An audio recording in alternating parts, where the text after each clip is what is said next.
Hello there. Welcome to Just the Discs. We talk about Blu-rays here and 4Ks. And today I am going to talk about some Severin Films releases. Blu-rays and 4Ks, and then a bunch of Blu-rays from Radiance. Radiance Films, a really great label that I've tried to give a nudge here because I really appreciate what they're doing. But let us start, if we can, with Severin and a film that they have definitely put their full weight behind, in that they've already released it on Blu-ray. And weirdly enough, I own that Blu-ray, but never got around to watching it. It was one of those movies that's got such a reputation in the horror community as being bonkers, which it is, certainly. It earns that reputation and then some. So I was like, I watched it. Like I watched it on DVD or something. I hadn't seen it. I had not. I looked at my Blu-ray and it was still sealed in the slipcase, and I was like, oh my God, I never did get around to this. It was one of those that I clearly was thinking I was going to get to at some point. But it was nice to see it in this 4K, because this is a beautiful 4K. Severin is one of those companies that definitely does a wonderful job with their 4K releases. I mean, all their releases, honestly, but their 4Ks have been pretty top notch. They really take the time with the transfers, and this is an interesting one. So it is from director Andrea Bianchi, and I can't help but feel some Fulci vibes here, mostly because it's zombies and gore. I'll get into that in a second. But Bianchi is a director that I actually know, and I didn't even connect this film to the other films of his I'm aware of, which are things like Cry of a Prostitute, Strip Nude for Your Killer, What the Peeper Saw. So he's definitely an interesting dude.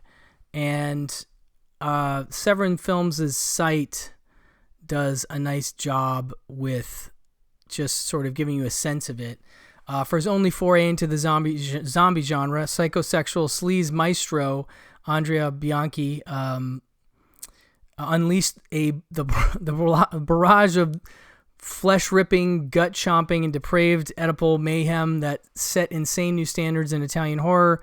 Now in UHD for the first time in North America, Mario Angela Giordano of Satan's Baby Doll, The Sect, and Patrick Still Lives fame stars in the 80s splatter classic about a cursed country estate besieged by horny house guests. They definitely are that. Undead Etruscans and an unusual relationship between Mother Giordano and her mega creepy young son, disturbingly played by adult actor Peter Bark. That's why it's so weird. I was like, what is the deal with this kid? He looks like a grown man. Well, he's an adult actor. That's why. That will trigger some of the most jaw-dropping scenes in Grindhouse history. Severin Films is improbably proud to present the definitive version of this gorehound sex fiend favorite, now featuring an all-new 4K scan and 4 hours of special features. So a whole lot of stuff happening here. But just briefly, my impressions of the film, right? It's a weird one because it is about this villa. Well, it's about this guy, this, I guess, archaeologist or anthropologist who opens a gateway that lets these zombies out, and they're very much of the George Romero school. They're slow zombies, but the makeup is very Italian and very gross, and again, very Fulci in its own way. And the film has this really eerie electronic score that's kind of bloopy and bleepy that adds this extra layer of strange. And then on top of that, there'll be moments of some odd jazzy tracks that abruptly interrupt the movie when we have these couples. So there's these couples and this mother and son, again, played by this adult child who's just got a very strange look on his face. He's unhealthily obsessed with his mother. And he's just distracting in his performance. And they've dubbed him, obviously, so it's even weirder. And if you listen to the English, which I watched the English version. And at one point, the zombies arm themselves with farm tools, which I've never exactly seen before. So they're sort of attacking the villa, trying to get in, and using pitchforks and axes and all kinds of stuff. So an entertaining Italian zombie film, to be sure. Definitely worth your time if you haven't checked out this one. So on the UHD, again, we have 2 discs in here, the Blu-ray and the 4K. And the 4K, again, looks really nice. Audio commentary with film critics Nathaniel Thompson, Troy Howarth, and Eugenio Ercolani. Audio commentary with Italian cinema experts Callum Waddell and John Martin. And then the second disc is the Blu-ray has those commentaries, plus Villa Parisi, Legacy of Terror, location featurette, Return to the Burial Ground, interview with actor Peter Bark at Villa Parisi. That is fascinating. Peter Still Lives, festival Q&A with Peter Bark. I mean, Peter Bark is obviously a big reason why people remember this movie. His face, they did a pillowcase of, you won't forget it once you see it. Just for the Money, interview with actor Simone Mattioli. The Smell of Death, interviews with producer Gabriele Crisanti and actress Mariangela Giordano, as well as deleted scenes and extra material. It's a 1:6:6:1 aspect ratio, so it's going to have just a tiny bit of bars on the side of your screen. And it's a 4K Dolby Vision transfer, region-free. Just really something special. I mean, this gives you an idea what the zombies look like, but that's not... There's quite the wide range of zombies, and I was impressed by the Italianness of the zombies. So yeah, this was really nice to finally get to check out, and it is nuts. There's some really crazy stuff between mother and son that goes down that I can't even begin to explain. Just need to see it, really. Next up from Severin, we have Blood Moon, which is a slasher film, an Australian slasher film, one that I wasn't really aware of until my podcast partner Albert Kane told me about it, and he was interested in it. And so it sounds like something a lot of people probably haven't heard of. It says, though it arrived near the end of the cycle, it remains the most satisfyingly depraved, yet least seen, old-school slasher in Ozploitation history. Someone is butchering students at St. Elizabeth's Girls' School, complete with gratuitous nudity, graphic gore, obnoxious teens, creepy cuckolds, barbed wire garroting, 80s Aussie glam metal band Vice, an acid-flinging nun, and heaps more. Leon Lissick, Christina Moore from Snapshot, and Helen Thomas star in this, the directorial debut of acclaimed UK cameraman and cinematographer Alec Mills, who shot Polanski's Macbeth, Return of the Jedi, and The Living Daylights. Very interesting. With a standout score by Brian May, who did The Road Warrior and Patrick. I want to say he did Cloak and Dagger. He's done a ton of interesting scores. Now scanned uncut in 4K from the negative at the National Film and Sound Archive of Australia, complete with Blood Moon Fright Break Challenge for the first ever time in America. So this is a single Blu-ray. Has a Film Buffs forecast audio interview with actor Leon Lissick, conducted in 2000 by Paul Harris and Mark Hartley. Mark Hartley, of course, of the Not Quite Hollywood doc and other stuff. Interview with actress Christina Moore from Not Quite Hollywood, and the Fright Break trailer. Archival marketing materials reproduced on the reverse wrap. So that's what you have instead of a reversible artwork. You have the marketing materials. Okay, so that is Blood Moon, and for slasher fans, it's definitely worth a look, I think. Even though, like it says, it's at the end of the cycle, it's got what you want from a slasher. Next up, we have Dracula, Prisoner of Frankenstein. This is another Severin 4K.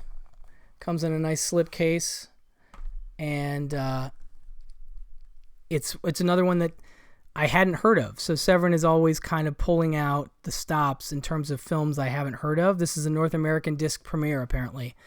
Inspired by Universal's 1940s monster mashups, writer-director Jess Franco, who was much beloved over at Severin, a huge cinematic figure for David Gregory, certainly. And I respect that. As much as I'm not necessarily a Jess Franco guy, I respect that there is just a lot of love coming out of Severin for this guy, and so we see a lot of his discs released.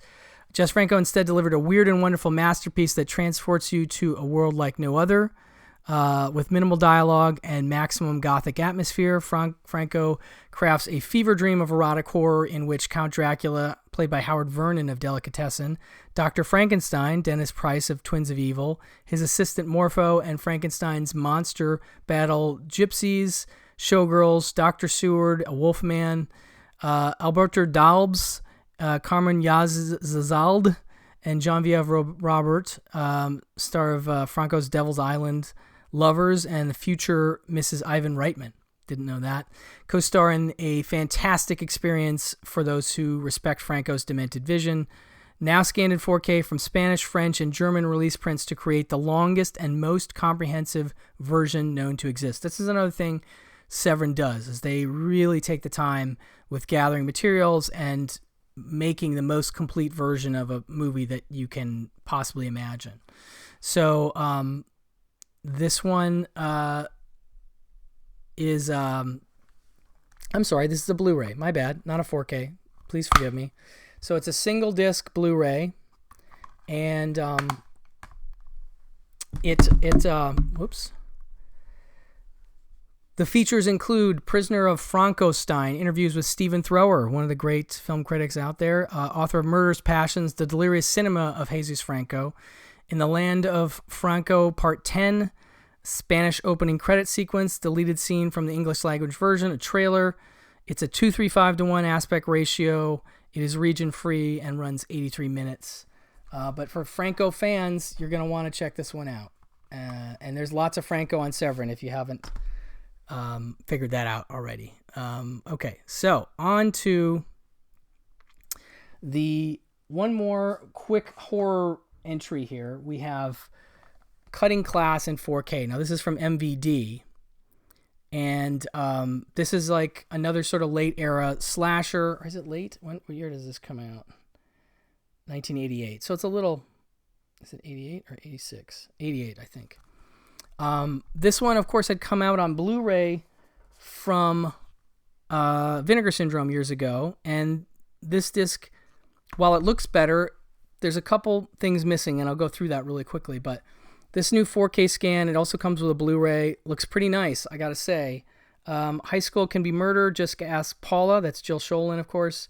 Her overprotective father disappears during a weekend hunting trip. She's being romantically pursued by Brian Woods, Donovan Leitch, a creepy classmate who recently graduated from a mental institution. Her jealous boyfriend, Dwight, Brad Pitt, is looking for any reason to release his juvenile rage. The lecherous school principal, Mr. Dante, Roddy McDowell, is after her tight student body, and her friends and teachers are rapidly falling victim to a silent, shadowy mass murder.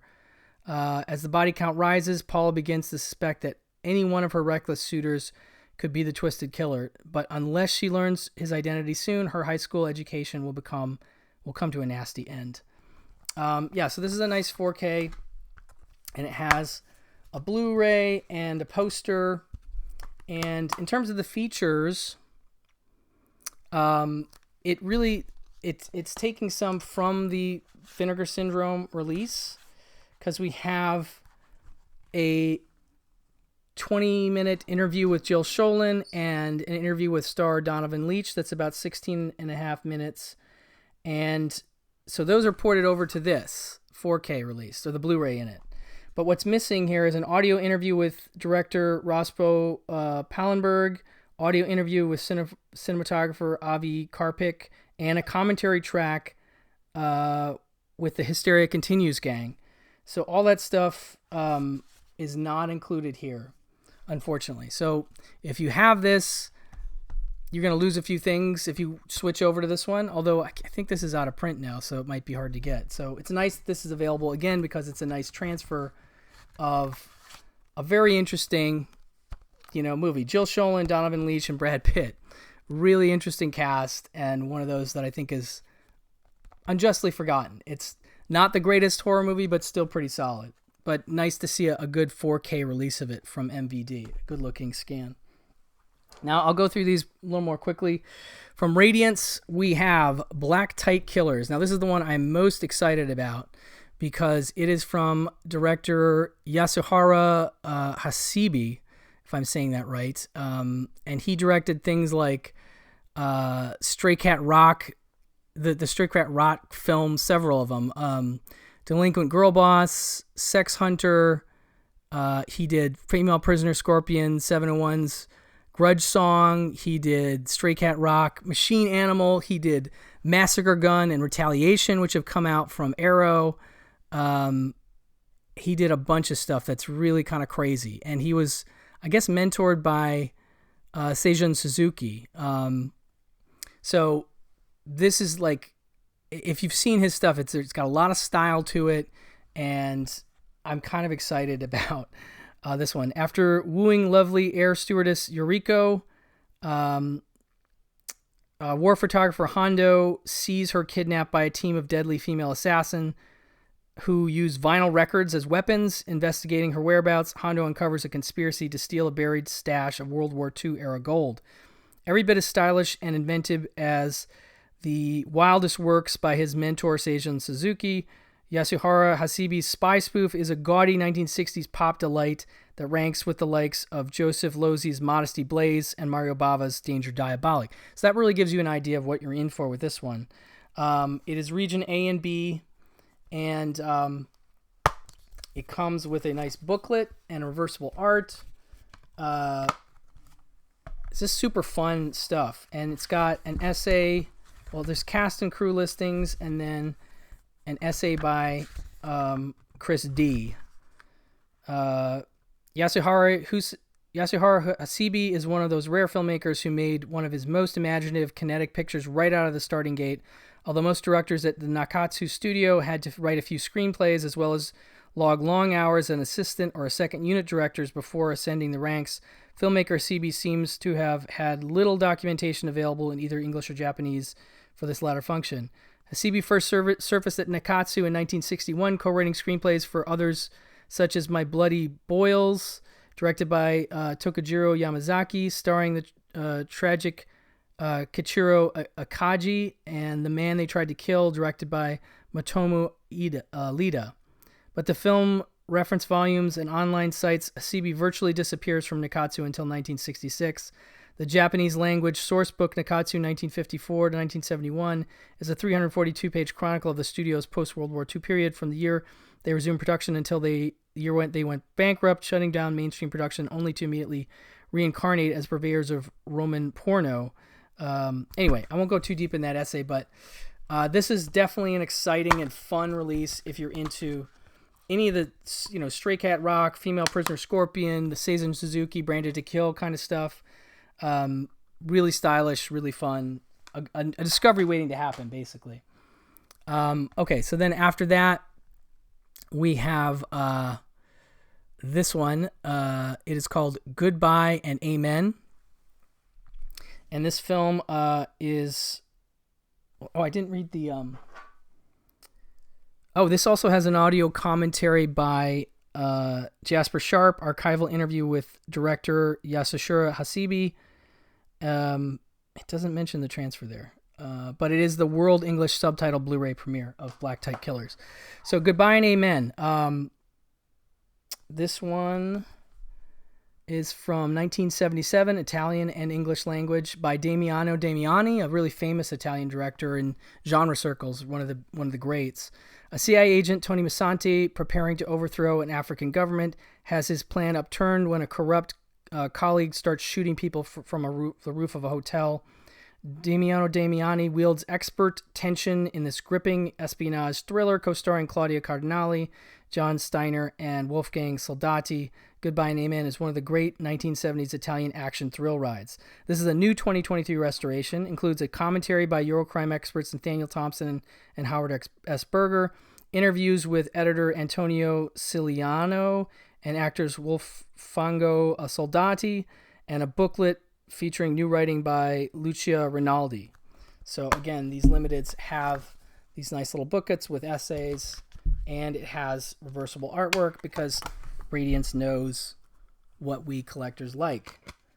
So this one, new 23 restoration, from the original camera negative in Italian, for the first time on home video, English export cut, uncompressed mono PCM audio commentary. I mentioned that. Interviews. English subtitled for the Italian audio and English for the English audio.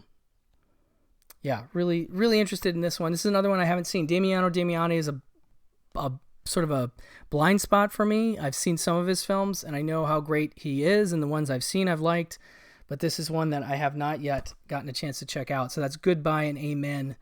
Again, a Region A and B Blu-ray from Radiance. I love that he's just all over in terms of Fran Simeone's taste. He's all over the world. He's doing American films. He's doing Italian films, Japanese films. Actually, a lot of Japanese films that I've few like Big Time Gambling Boss that I'd never seen and loved. This one is called The Sting of Death, and it is another Asian film from 1990, Japanese language film, 166 to 1, and it is in the aftermath of World War II. A film writer's love affair drives his wife mad. With distrust, realizing his errors, he tries to save her from literally losing her mind. Koi Aguri's haunting film is shot in hyper-real style that is equal parts painterly and unflinching. It does have sort of a poetic-looking Terrence Malick-y kind of cover, so I am very intrigued by this one here. High-definition digital transfer, uncompressed mono PCM audio. Includes a documentary on Japanese film renaissance of the 1990s featuring interviews with Koi Aguri, Kiyoshi Kurosawa, Kaneto Shindo, and others. Interview with film scholar Hideki Maeda.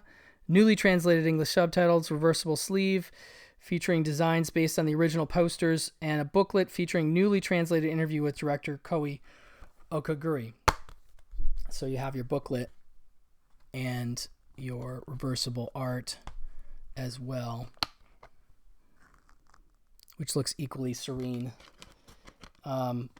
Yes, this is another one that completely off my radar. The only Sting of Death I know of is a really cheesy exploitation film, which I thought maybe he was doing, but of course not. He's doing something more interesting and out there and unknown. Again, a label like Indicator, where he's taking chances on films people don't know and really building a brand based on the idea that like you have to come to trust that he's going to bring you something interesting, which he does every time I've had a chance to check out a Radiance disc. Not only is it well put together and the transfers are good, the extras are good, essays are good, but the films themselves always are unique and interesting and varied in a way that almost doesn't compare to any other label that's out there right now in terms of just how much different stuff he's doing. And then, for instance, here, this last one is Alon Sanfan. Apologies.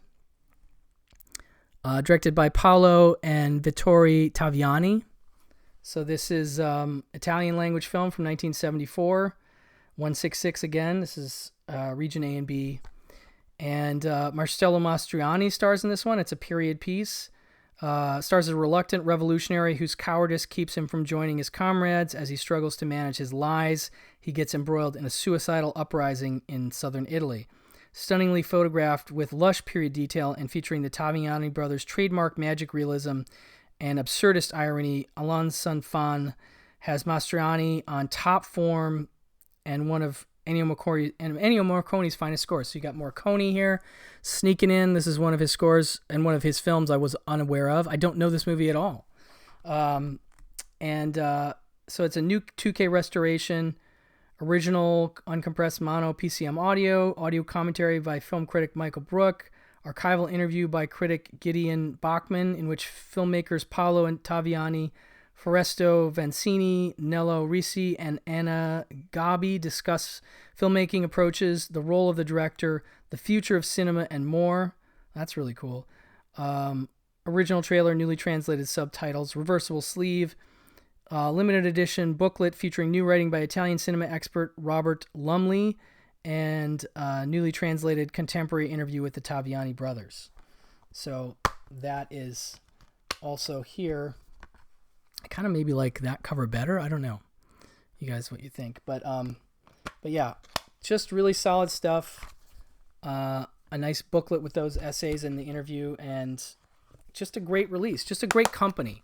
I really can't emphasize enough. If you're, in an adventurous mood and you're tired of just buying stuff that you used to love and you want to just kind of basically subscribe to a label that's going to give you lots of films that you've never seen before, Radiance is a great stop for you and somebody you should really keep an eye on. They are doing great work. Their Messiah of Evil Blu-ray was one of my favorite releases of last year. They just announced a new release of Planet of the Vampires, which looks to be pretty great. It's not a 4K, sadly, but it's a Blu-ray with the new scan, and you had to pre-order that. So definitely be keeping an eye on Radiance, as they are one of the front runners for most exciting new label. They're only a year old now and already killing it. So anyway, thank you so much for listening, and I will talk to you soon. Bye-bye.